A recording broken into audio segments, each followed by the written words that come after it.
time for Let's Talk Racing again. We got Al Pearce and myself here tonight. We're manning the little boat here, so to speak. Oh. You just getting ready to go? We're up here? No, I'm just. Oh, okay. Anyway, so what did you think of the Pocono race? Well, I wasn't there, so I watched it on TV. It was, You get to watch it like well, a fan. it was a typical Pocono fuel mileage race. I don't think anybody was surprised. I think if Chase Elliott had not made that brief mistake over the tunnel turn, and if Chase Elliott had not given up the lead and lost fresh air, clean air, I think Chase would have won it. Huh. I don't think Kurt Busch was going to be good enough to run him down and pass him and beat him until Chase kind of bobbled a little bit, and he admitted it. Chase admitted he got impatient and didn't approach the corner like he should have, and there you go. You know, and once you lose it, then Junior comes up behind you and you get all rattled. So it was not the most exciting race in the world. Certainly wasn't the most entertaining, but they got it done. And at this point, that was all that mattered on Monday afternoon. There was no chance, there was absolutely no chance on Sunday that they would make it. It never got close to being doable. And by 3 o'clock or so, by 2 o'clock, when they hadn't even started track drying, Yeah. you knew they weren't going to make it, because they claim they will not start a race unless they know they can finish in daylight. Obviously, daylight. Right. I don't think you got they to have figure lights. Pocono is at least 3 hours, and if they didn't start track drying before 3 o'clock, if they didn't start the race before 3 or 3:30. They would not have had enough daylight to get it in. So it was pretty simple. They weren't going to get it in Sunday. They did the right thing in calling it when they did. They called it 7 hours after I had left. So I kind of knew what was coming, so I left early. I left at 7 o'clock in the morning. Actually, they called it 8 hours after I left. So I was pretty much home when they called it. I mean, there's no reason to stay up there. Yeah. They don't give you any grief about that, do they? No, I had everything done I needed to do. Oh, okay. No, I had done all my interviews on Friday and Saturday, and my stories were not race dependent anyway, so I didn't have to be there. I know why I was not going to Michigan this weekend, not going to Sonoma. Father's Day off, that's interesting. Ooh. They generally don't give them Father's Day off. Really? But I will then go to Daytona, Kentucky, Loudon. I'll skip Indy, I think. Go back to Pocono and then go to Watkins Glen. So I'll be busy in July, but not in June. Well, it looks like. I know earlier why I was thinking the Kyle thing, because Kyle Larson won the Xfinity race. That's what it was. Yeah, and barely got by halfway. There were 3 laps beyond halfway. And they called that one pretty quickly. It was about maybe 3 o'clock or 3:30 when they called it. They only had 100 laps to go, 50 laps to go. So they called that one pretty quickly. It sort of surprised me, but thankfully Kyle Busch did not say anything stupid about, well, why couldn't we kept going because I was catching him. Who was second? Logano, maybe? I don't remember. I didn't get to hardly see any of that race. I got snookered into having to play in the tennis tournament. There was not a great deal of excitement in the Pocono area about the Saturday race. I don't know what NASCAR expected. I don't think they expected much of a turnout, and they didn't get much of a turnout. I don't know whether Xfinity cars at that place is a good idea. I don't know what you'd bring in there. They had an ARCA race on Friday, and then they had Xfinity on Saturday and Cup on Sunday, or Monday as it turned out. But I don't know that Xfinity is that big a deal at Pocono, particularly what they've got to pay them versus what they take in. It's probably not a good deal, but Yeah. NASCAR wants it, that's what they get. Well, apparently a few drivers got some penalties from up in Pocono. Kyle Larson, they got a lug nut not properly installed in post-race inspection, so they got a P3. Saturday or Monday? I think that was Monday. on Monday. Yeah. Yeah, because that was at the Okay. We Paint Winners race. And so his crew chief got $20,000 fine and a 1-race suspension. So he's going to miss the Michigan International race and probation through the end of December. Yeah, they always do that. Yeah.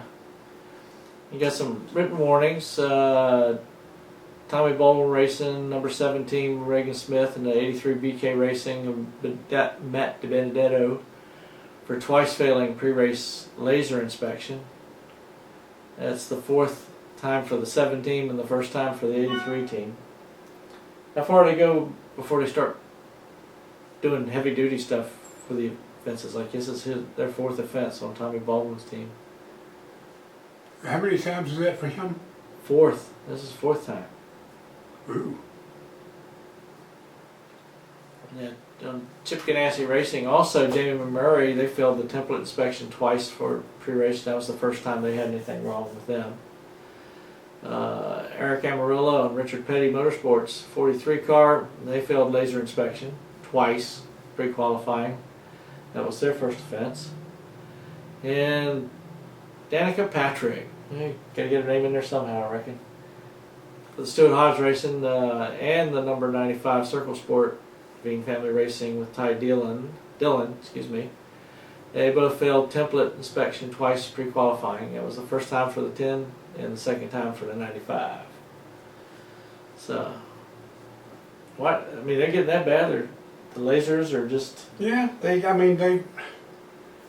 right there you've got what, 5 or 6 teams that got penalized? Yep. Which means 34 teams got through cleanly. Yeah. So, don't complain to me about how inspection's not fair. Yep.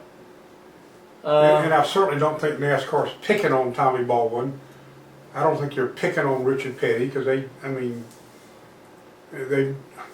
not picking on any of those people. Yeah, they just did something that was incorrect and they found out. Well, they give you one. If you go Yeah. through the first time it's wrong, You it have lets to you fix go it. back and fix it. Yeah. Excuse me. If you come back the second time it's wrong, that's when they nail you a little bit. So Yeah. Oh, when you were watching the race, did you catch the Brad Keselowski penalty? I didn't see it. No, I don't know if I noticed the crewman bumping into the door or the rear, wherever it was. Or, Yeah, just right behind the door. right side behind the door. Yeah. That's not the first time that's happened. I don't mean for his team. I'm not. It's happened. We've seen it on numerous occasions where they'll have a replay of a tire change will accidentally bump into it. Yeah. And You could tell it was in order to hit as hard as he did, somebody would have had to trip him, and I didn't see anybody trip him. nah, they know what they're doing. Oh yeah, they're trying to change. What amazes me, I'm still surprised that they have not yet figured out that new camera on every pit thing is better than a human official. I mean, when they sit in that control booth in the trailer in the infield, wherever the pit cameras, Yeah. control room is. Right. Because I've been in there. They let the media occasionally watch as they do their job in that trailer. And I mean, you can see everything. And you can slow it down and you can stop it. And if a guy's over the wall a millisecond too soon, you can see it. Yeah.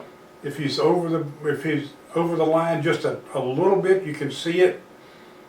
Whereas a human official might not have noticed the guy coming over the wall too soon, May not have noticed the guy driving through the wrong, another pit stall too early, so I think it works. I think it works. And you would think they would learn by now. You can't do anything to, now you might be able to beat in the left side, because I don't think they have cameras on the left side, but they certainly, they keep a pretty good eye on it from the new electronic deal. Now, are the cameras, I mean, I've seen casino cameras, how intense and tight those guys are. Are these cameras of that good quality as well? Well, they can hone in once the car comes off the jack, and before it leaves, they can zoom in. In other words, after the car's left, they can zoom in on the two right side wheels and count the lug nuts. Now, you don't know if they're all tight, but you know they're all 5 on there. Right. So, yeah, they've gotten good at that. I think it's much, much better than most of us thought it would be, myself included. I just thought, man, every other sport's got live officials. You know, why don't these guys have live officials? So, anyway. It is what it is. So, any other things that are breaking and shaking? No. Heard anything? I'm keeping a very low profile until Daytona. Heard anything on Langley popping up anywhere? I know I haven't heard anything from Marty for a while. No, Marty's not going to do anything for a while. He's too busy. He's tied up with high school sports. But there's nothing to report. I mean, you call out there, you go out there, and they just say nothing's changed. I think that by now it's pretty obvious. I don't know why anybody would even remotely think they could open this year. It seems like it's completely out of the question.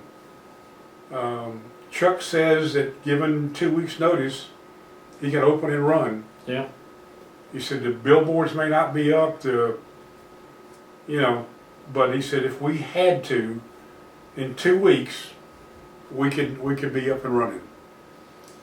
Yeah, to the point of getting races in. Yeah, I bumped into Bill up at the Dominion Raceway, and I said, "Man, I'd be glad when all this stuff." I told him, "Hey, you want me to write you a check so we can get this thing cleared up?" And he says, "Nah, I got the money, so I'm just waiting on any and everything else to clear out." So yeah, he's waiting for that lady to come off the exorbitant demand she's made on his money. So. I don't think it's going to happen. I told Chuck, if you could get in July and August and maybe a couple of weeks in September, that would give people reason to build cars again for next year, begin to sell ads and sponsorship, skyboxes for next year. But I said, if you get to July and you don't have anything scheduled, then you might as well shut down. Yeah, because then you only got 2 months of racing and that's it. It ain't much of nothing. And he knows that. Yeah. He'll still get into Hampton Heat maybe, still get into some other stuff, but it'll be tough. A lot of enduro racing maybe.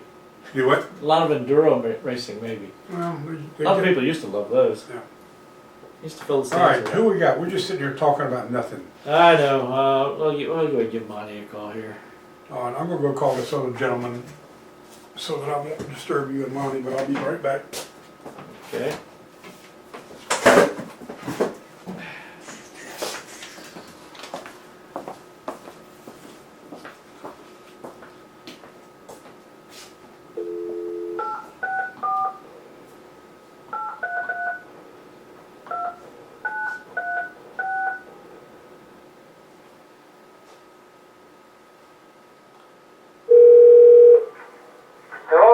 Hey Monty, how you doing? I'm good. Well, good. I'm glad you're good. We always like knowing that you're still alive and kicking, as we all say. Anywho, so what'd you think of Pocono race? I pretty much enjoyed it. I thought it was a lively race. I thought that a very interesting race. It had times in it where there was really good battling for the lead.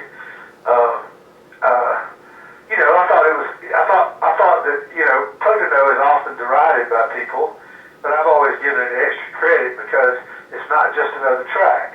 it's also sort of the last track where, you know, you get the feeling that it wasn't, you know, I'm sure they hired an architect, but Pocono has that look about it, like, you know, when they built Darlington, they said, go off in that direction, and let's turn in a little because we don't want to mess up Mr. Ramsey's menopause. And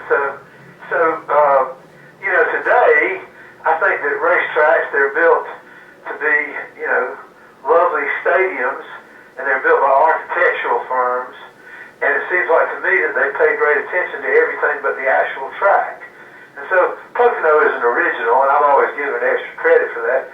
And I think it's just it's a racetrack where you have to study it. You have to pay attention when you're watching the races there. But I think it can be rewarding. Pocono is a weird place, but I always enjoy going there. Probably just for that reason. Oh, good. Yeah, it was, we were all going over, me and Al, we were talking about all the penalties they were throwing out there, and it seems like a lot of the people are getting snagged with the new laser technology with the bodies and everything that's catching them. And of course, what was it? What's his name? Got snagged with the penalty on the lug nuts on Kyle Larson's car. Well, I think that, this has been just a wacky season. I mean, NASCAR fines Tony Stewart for fussing about the lug nuts, and then it fines him, and then does everything that he said they should do. But I don't think it's good. I mean, just like it wouldn't be good to watch a football game if they call holding on every play. I mean, in some ways, I think that I think it's almost police brutality. You know, you can't have that. NASCAR has a disquieting habit of bouncing back and forth, of you know, going with high downforce until people start fussing about it, so then they go to low downforce, and we'll keep doing that. Everybody likes it so far, but you know, we may see a time, if it's the way it always has been, where they'll bounce back the other way. And you know, I always like stability. Yeah. You know, I wish that they'd you know, I think one of the most prescient things that was said this year was early in the season when Brad Keselowski won, and he said the racing is really good, but NASCAR has to stay on top of it because everything they do, you give the smart people that work for the teams, and they'll have it back to the way it was. Yeah. And I think that that's what was happening. And you know, I don't know how. I mean, you take so much downforce away. I mean, you know, there's a battle of technology all the time where people are willing to throw all the money in the world to get the smallest advantage. And it has a habit of kind of undermining what the intent was in the first place. And they're also at cross purposes because NASCAR has a bunch of control freaks that want to control all the racing, and the team's incentive is to be faster than everybody else, and that means figuring out ways to get around it. Now, that's just the nature of competition. I have often the term that I have used for many, many years, and largely I used it because I knew it hit them right where it hurt, was I've called it socialized racing.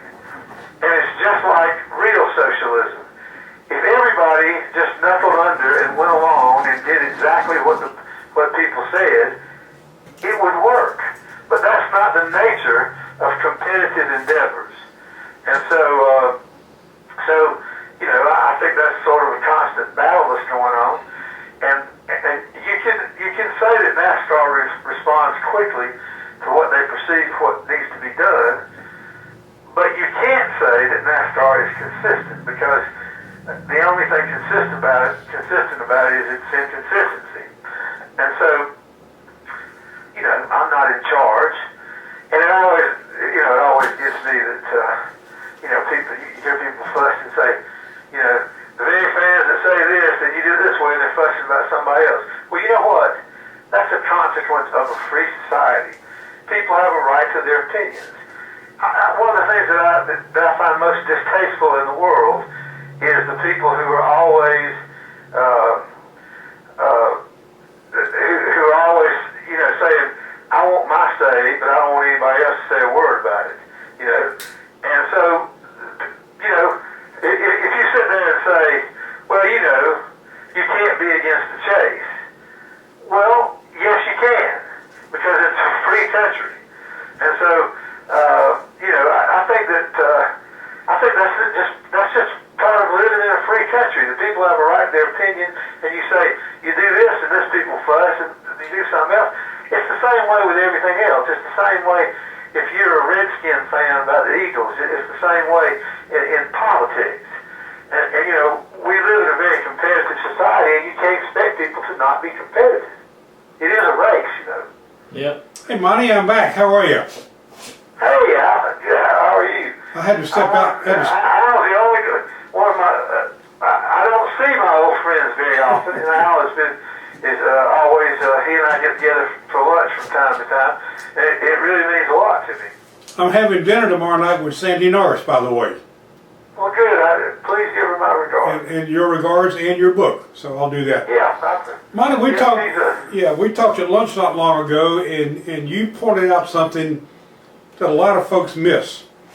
It has been said in recent weeks that Mark Martin is the best driver to have never won the championship. You take a little exception to that. Well, that's a ridiculous point. Yeah, so, I kind of agree with I'm saying it's loaded with people. Curtis Turner never won a championship. Junior Johnson never won a championship. Fred Lorenzen never won a championship. That's because it used to be that there wasn't that much money in running 75 races a year. And, a lot of the top drivers, one of the things people don't realize, they act like every race was like Beltsville, Maryland in 1967. The fact is that the big races all along had a lot of people that could win. Now, they're not as many as today, but there's two things that I take great exception to. First of all is that the Daytona 500 in 1967 was a pretty doggone good race with a lot of people could win. And the other thing is that, okay, I do think that racing is very competitive, but don't give me all this stuff about how they used to lap the field, how Ned Jarrett won.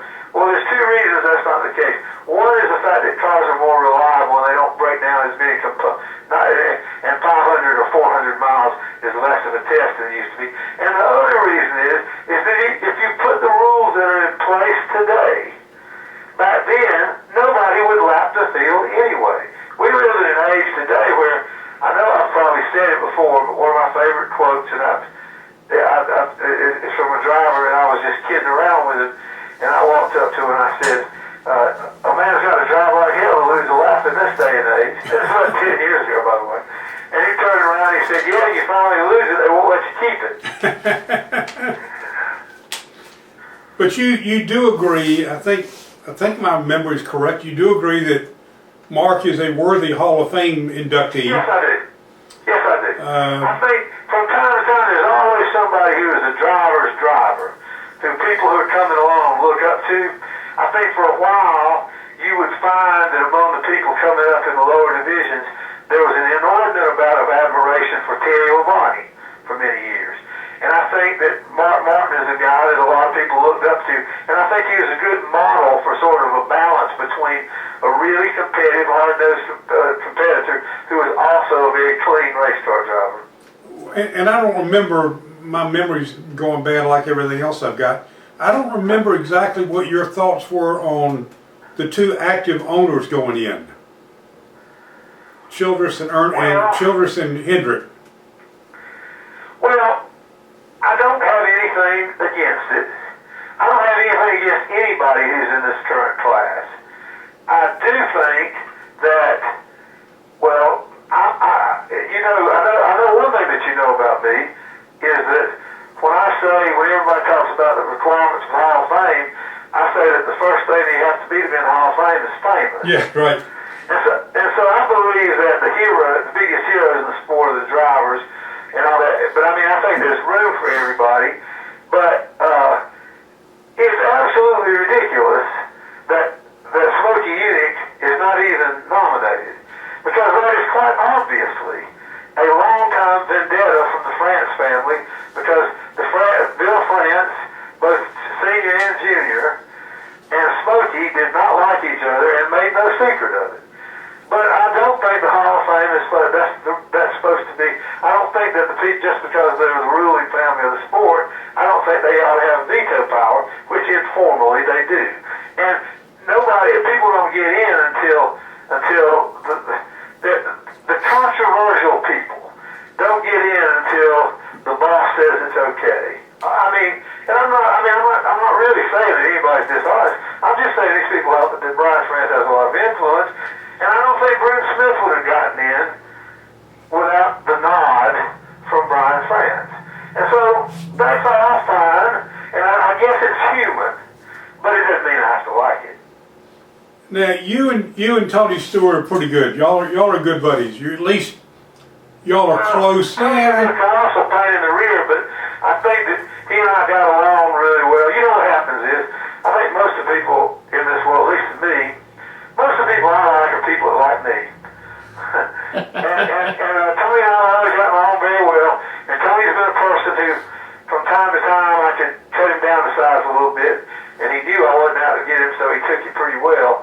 And for people, you think that was the last way that would ever be the case. What do you think has plagued him most in recent years? Was it the sprint car wreck in Iowa, or was it the sprint car wreck in New York State, or was it the dune buggy deal? I mean, they're three pretty important moments in his career right there. Well, I think that there's a great, first of all, what I know about Tony is that in spite of the gruff, belligerent exterior, Tony Stewart, beneath that, is a really sensitive person who gets his feelings hurt, and is also. I used to tell people that Tony would be a lot better off if he was just like Kevin Harvick, because if Kevin Harvick does something wrong, it falls right. He doesn't care whether you like it or not. Tony shows his rear, but then he gets all upset that people don't like him.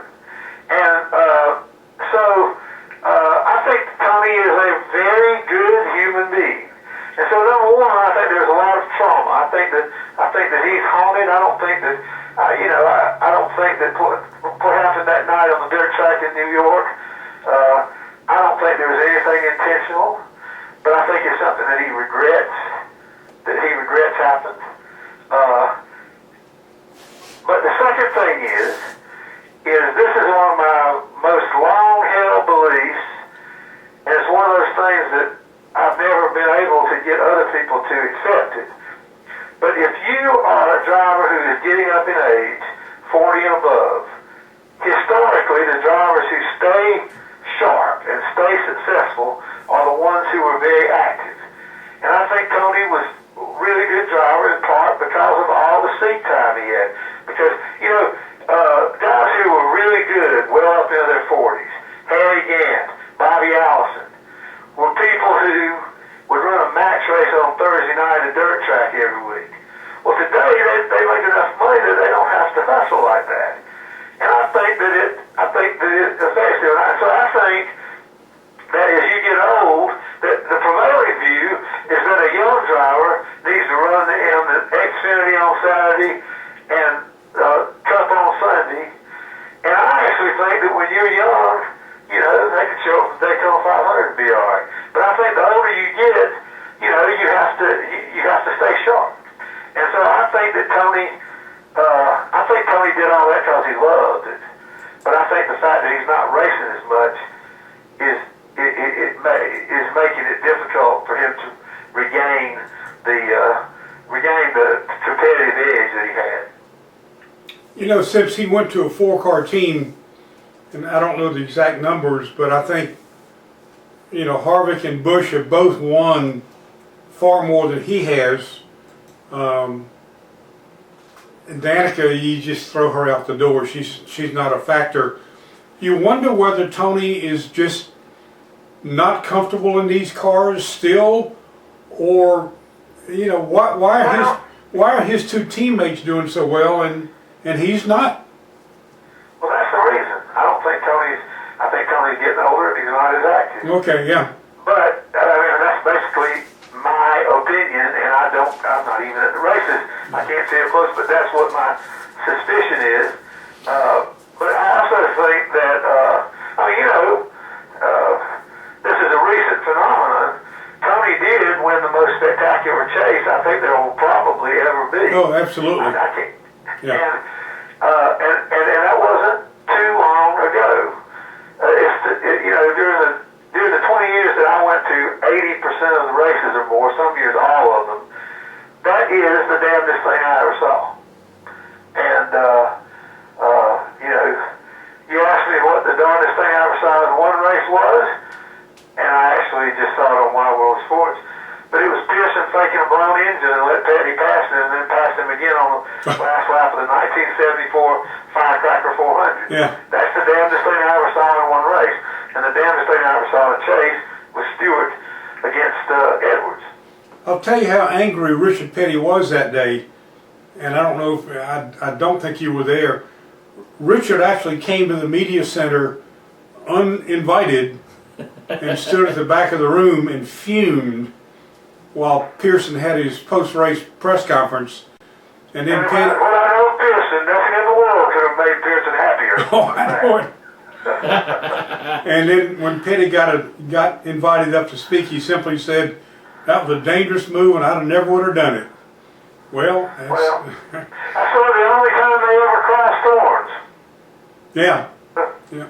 Because I remember very much that Petty, the greatest driver of his generation, Petty would say, Petty would easily say that Pearson was the best. Yeah. Petty used to say that if there's a wreck, he just followed Pearson because he knew he'd get through it.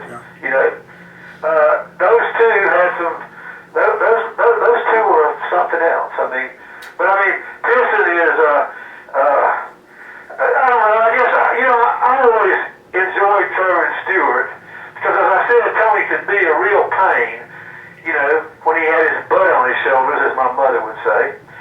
But at the same time, in a world where you keep getting more and more wild off from these drivers, we don't actually know that these guys aren't as crazy as Joe Weatherly and Curtis Turner, but we don't ever see them. We're wild off on their corporate spokesmen. And so I thought that, I used to say to myself, Lord, I would hate to cover this sport without Tony Stewart in it. And that's, I think, you can't have this both ways. A lot of what happens with NASCAR is just a consequence of becoming big. It's a consequence of becoming the place in American motorsports, where all the kids who dreamed of going to Indianapolis wound up going instead to Charlotte. And, when you become that, you sort of look, the money gets greater and everybody's a corporate spokesman. It's like nowadays, it's very hard. You and I both know that it used to be that every weekend I have either a one-on-one or a little party up in the trailer where 3 or 4 people would talk with the driver and say, the late Ray Cooper, rest in peace, Ray would be there transcribing it, or Dan Zacharias then and now, and then you just say, Dan, I asked that question, how about let me have that and leave it off the transcript? And so you get that, but it was intimate, you could look at people. Now so much of it is just writing by press conference. We talked about this last week. Yeah. They don't tell you that you can't talk to them, they just put you off till you give up, And I think, as I said, that's tough for NASCAR. It's gotten bigger. I don't think it's very hard for the TV people to get the access like we used to have. But nowadays, if you're a writer and you aren't connected with somebody who's, a TV network or officially licensed, it's very difficult. Can you look at the places where they work? What kind of access would Benny Phillips have today? Yeah. Monty, we've got another caller that we had scheduled for about this time. So anyway, I will give Sandra your regards tomorrow night. Hope to see you in October, if not sooner. We'll do our annual luncheon at maybe Fat Boys that day, at Fats that day. And hope your books do well. Keep me apprised of what's going on. And Well, it's always a pleasure to see you, and it's good that when we don't see each other more that I get to chat with you on the radio. there you go. I appreciate it. Thanks so much, Monty. Take care of yourself. All right, appreciate it. Bye-bye. Bye, Monty. All right, I want you to dial his number.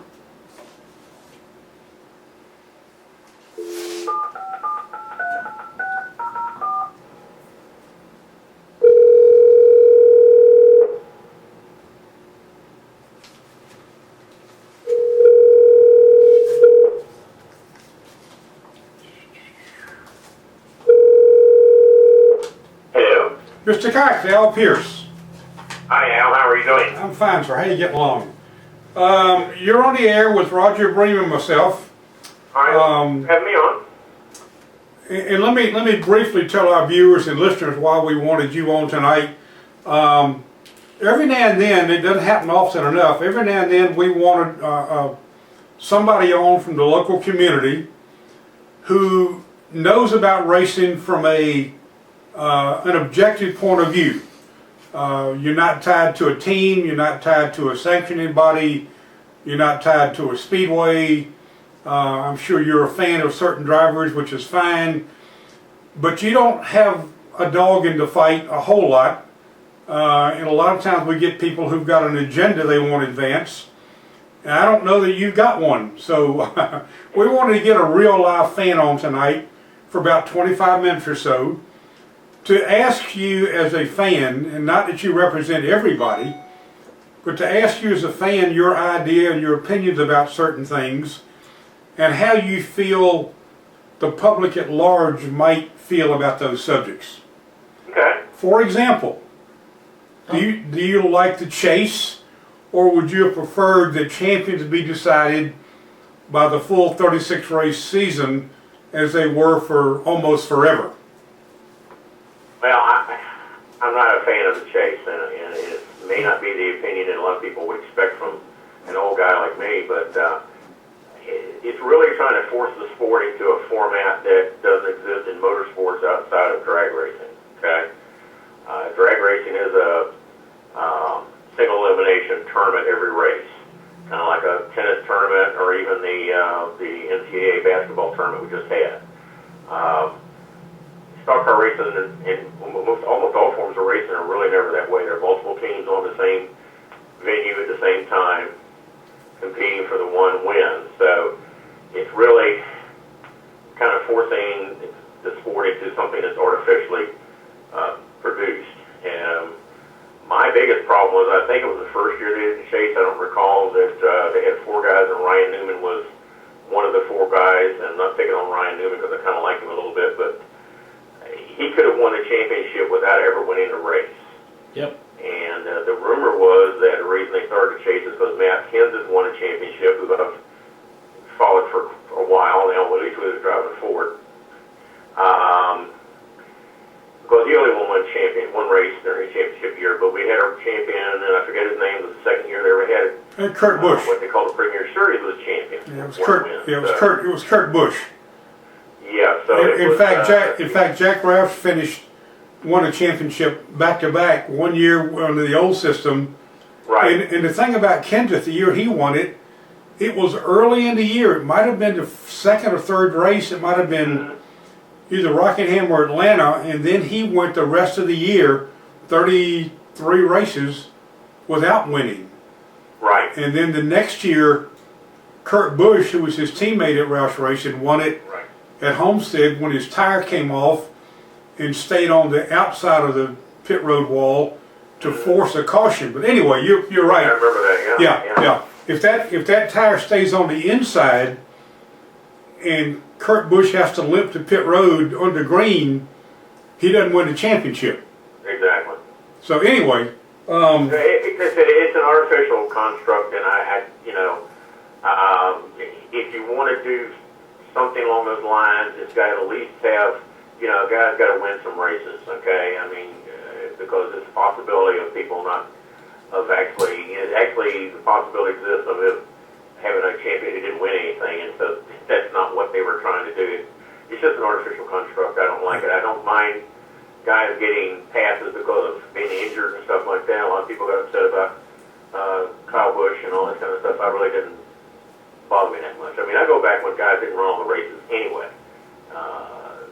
David Pearson won his championships the only years he ran almost all the races, not all of them. Fred Lorenzen never won all the races, never ran all the races. Witt brother never ran all the races, and so on. So, Now you mentioned, Duane, that you've been watching racing a long time. Yeah. You were watching racing before there was TV. You did not. Actually, my daddy built race cars. I've been a fan since I was 3 years old and went to my first big race. I call it what they call Cup Series now, the Grand National race, was World 663. I was there at World 664 when Fireball and Ned and Junior had a bad accident, and Fireball, died about 5 weeks later. Yeah. Seen the first race at Rockingham where Curtis Turner won. It was a race at Rockingham with Jim Curtis. After being suspended. Ran, Yep.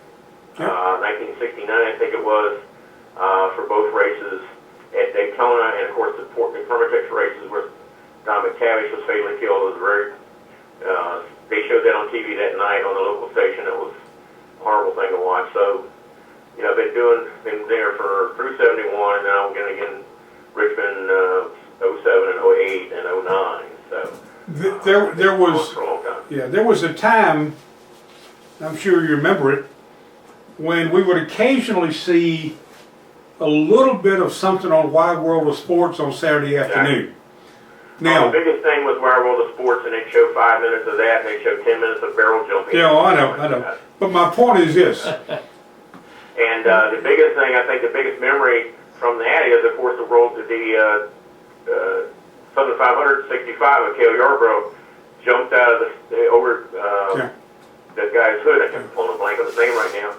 Sam McQuagg, and cleared the track, cleared the guardrail. And then they showed the video where he walked up to Sam McQuagg and slapped him on the back. Cale did, and Sam McQuagg probably had a heart attack. He thought the man was dead. Yeah. But what I'm getting at is that we now today, as recently as last Monday, we as a fan watching group, we complain about what we're seeing. We complain about Darrell. We complain about Gordon. We complain about Larry. We complain about everything. And I tell people, okay, when Fox comes in, you'll complain about Kyle. You'll complain about Rick Allen. You'll complain about everything. I said, just think 25 years ago, we didn't have any of this. Exactly. Are you fairly, when you watch a race on TV on Saturdays or Sundays or Mondays maybe, are you fairly pleased with the way races is presented? Or if you could change something, what would it be? Well, I'm a racing fan, and I said, when, Ford guy, yes, and when Jim Clark showed up at Indianapolis, that kind of got me interested in the world outside of stock car racing. I was reading National Speed Sport News from like 63 on, and they had Formula One races and Indy and racing all over the country, so I knew about a lot of guys that we never saw here locally.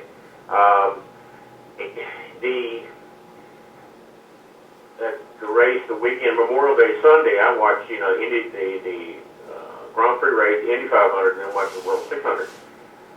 The announcers on their first two races, well, let's put the Fox guys, seemed like they were talking down to people or ran their mouth too much, really. I mean, they were talking about all other stuff. I mean, I never was a fan of Darrell Waltrip, I'll be perfectly honest with you, and I'm not a fan of his brother either. Both those guys would be gone, would be fine by me.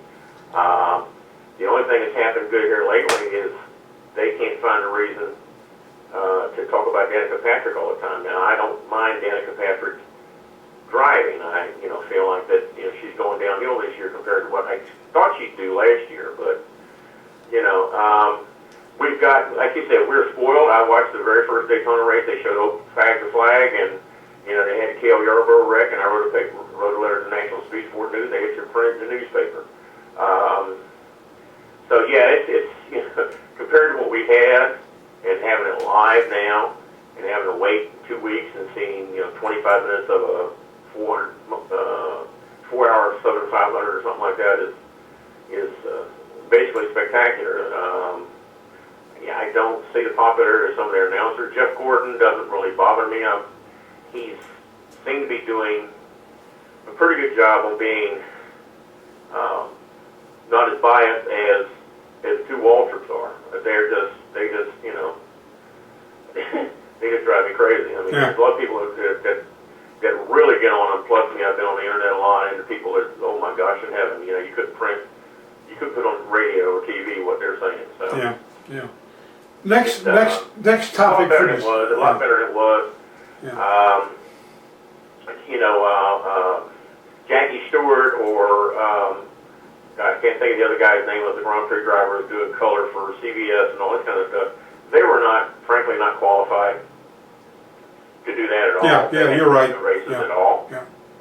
So you know, that was back when they first started. So there's always been an issue with who's announcing.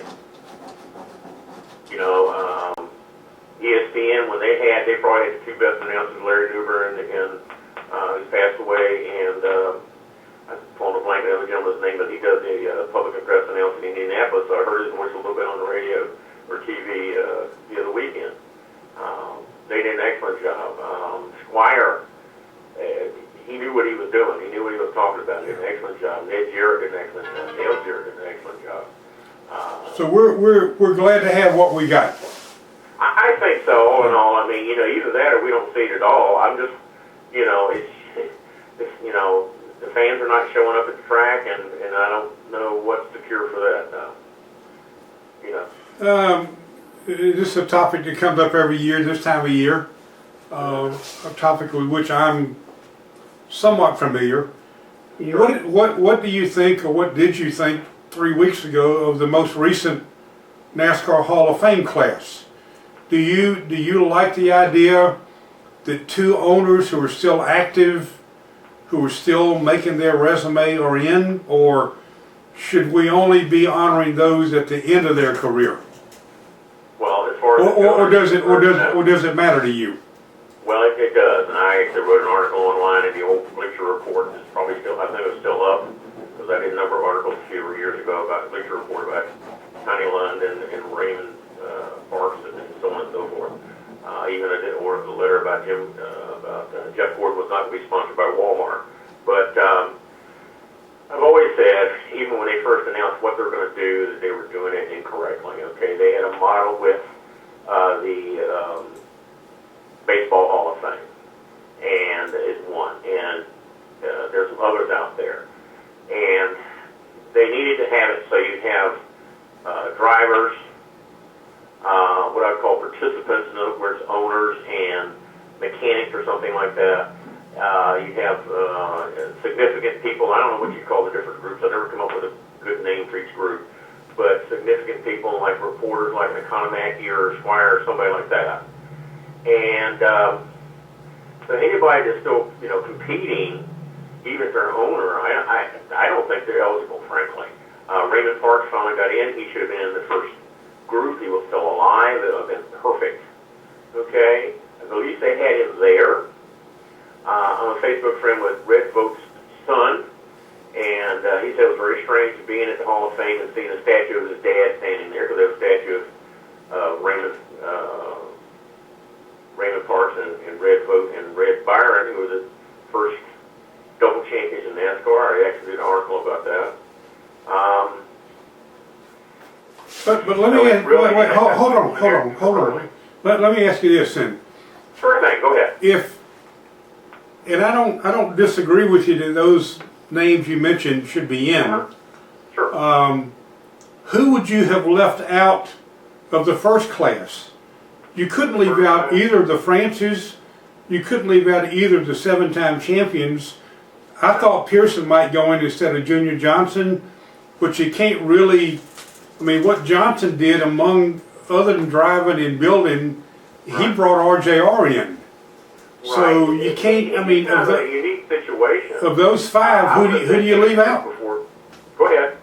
Of those five that went in the first class, right? Who do you leave out to make room for? First of all, I would have had the number of people, particularly in the first class, been larger.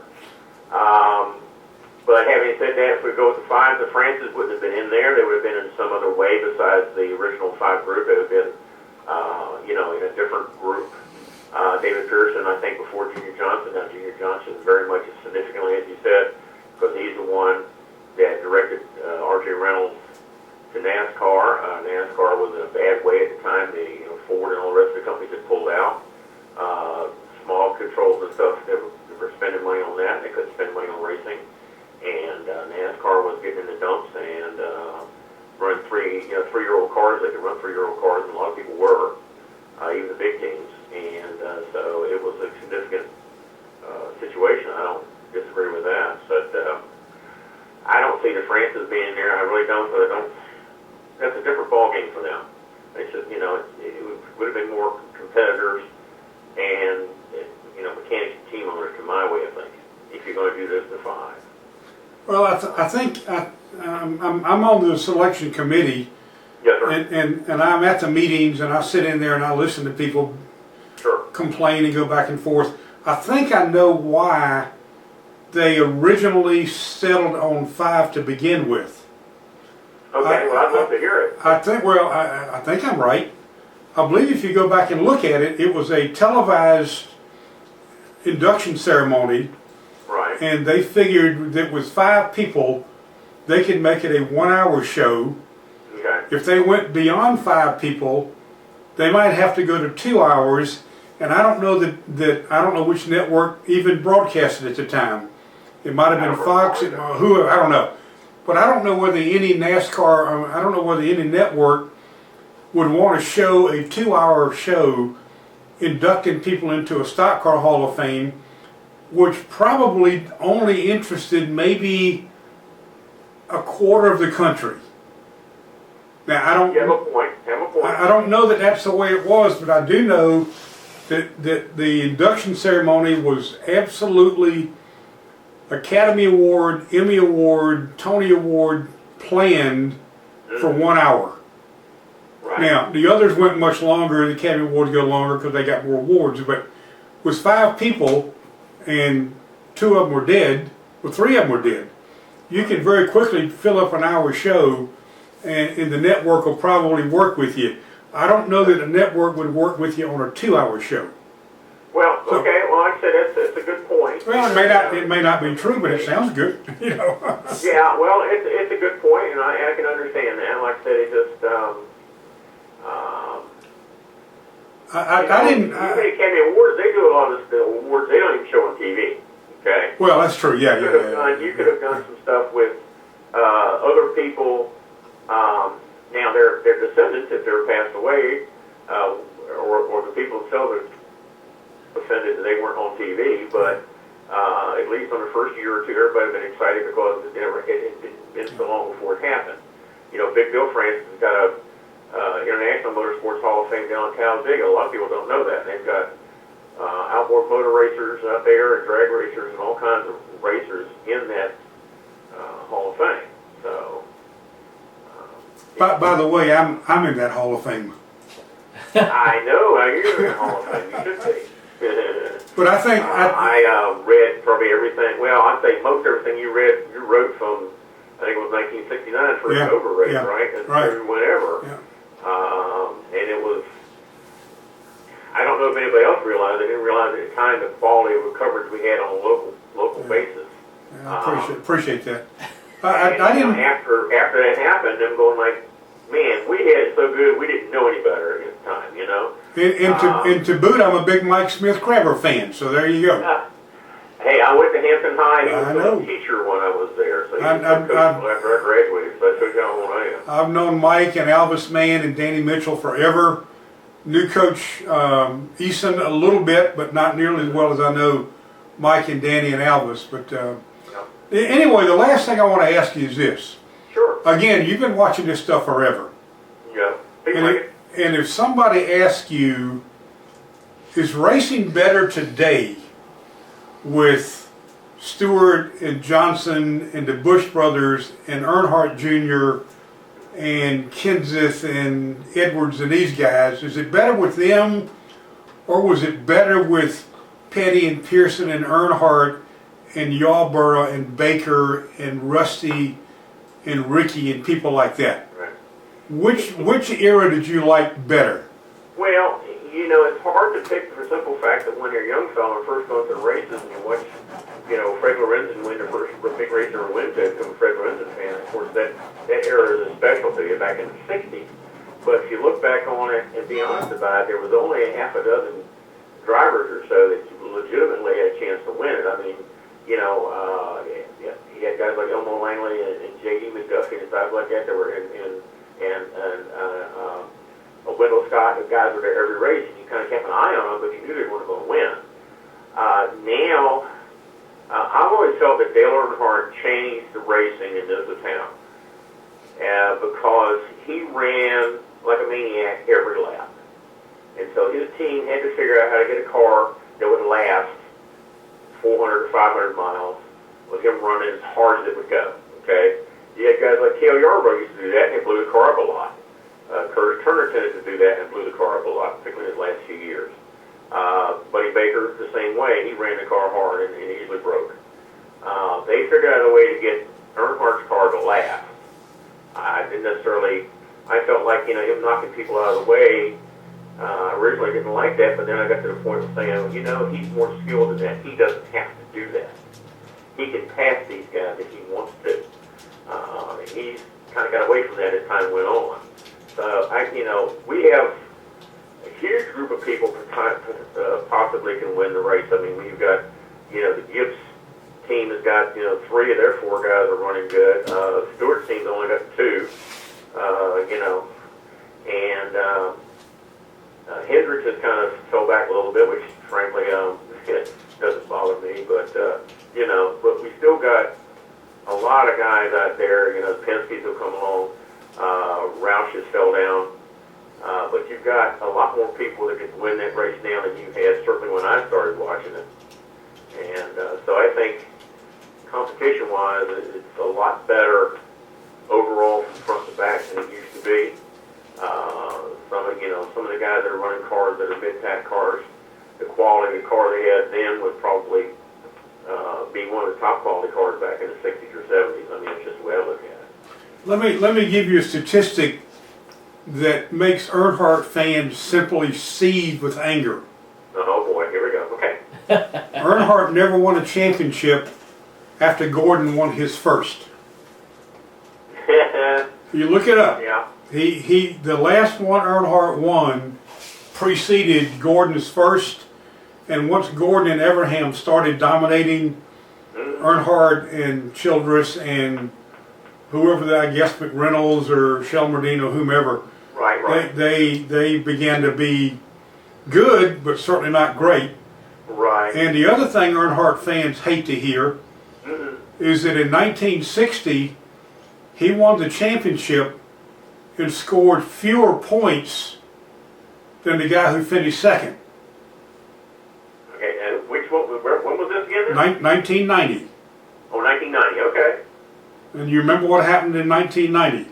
I do not, sir, I'll be honest with you. At Richmond in February, Uh-huh. Mark Martin won the race. Mark Martin, never mind, I got it. And was he was docked 46 points. Yep. And lost the championship by 26. Yep. And Mark Martin told me, like I said, as I already mentioned, I'm a Ford fan, and Yeah. Roush was a big deal. So, yeah, they were out to get Roush as far as I'm concerned. But see, Duane, here's the thing that people also don't remember. It's not like they penalized Mark Martin at Atlanta or the last race of the year or the weekend before. It was at Richmond in February. It was the second race of the year. Yep. He and Jack and Steve Meal, I think, was the crew chief. They had the entire season to overcome that. Now, I know that at the end of the year, those 46 points looked awfully big, and they were, but it's not like they got screwed up against the wall at the last race. Yeah. So. Yeah. Very true. Very true. It was. You know, you've seen guys bounce back, and yeah. You know, as far as the Yates had the engines, and Roush was like second to him. And so, Yates always had the engine that would beat everybody else up there too. Yeah. You know, and then when they combined, I don't think they lost a little bit. My understanding is now that Yates' son is running the show Right, now. right, Basically owns it. right. So I spent they move back up again. I spent a fair amount of time with Mark at Charlotte. Mm-hmm. I mean, I was not the only one. It wasn't like a personal moment, but I was in a group in which we were talking about a lot of things.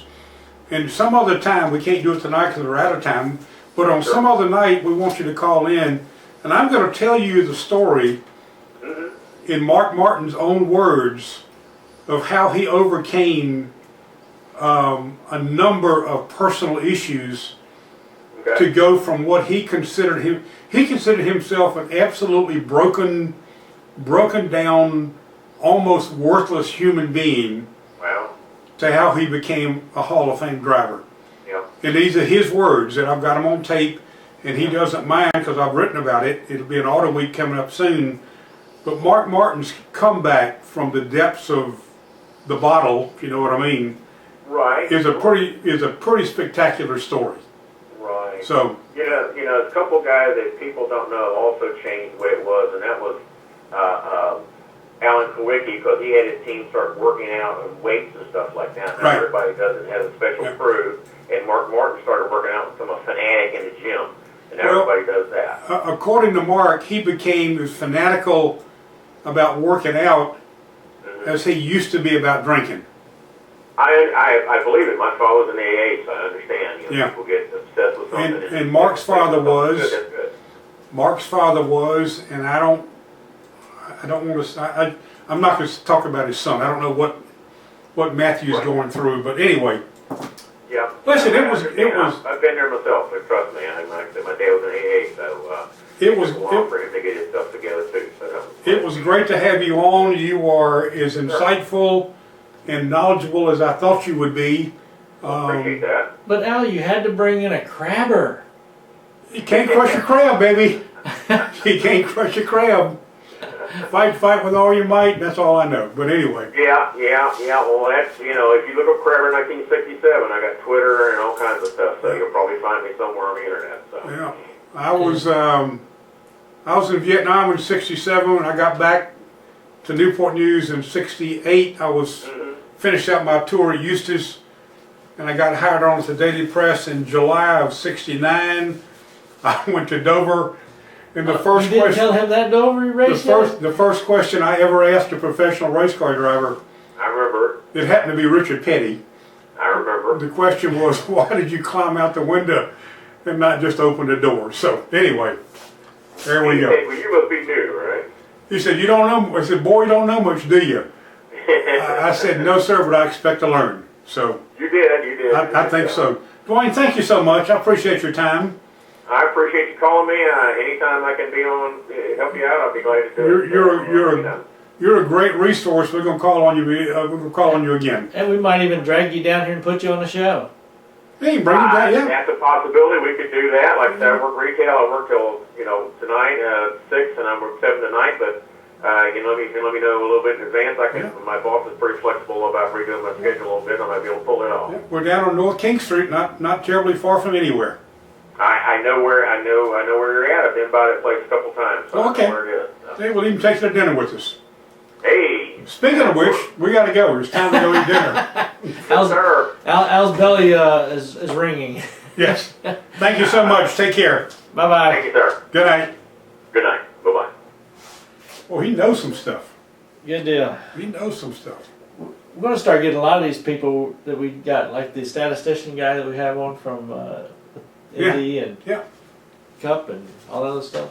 Anyway, we'll catch everybody next week here, right here on Let's Talk Racing. We're going.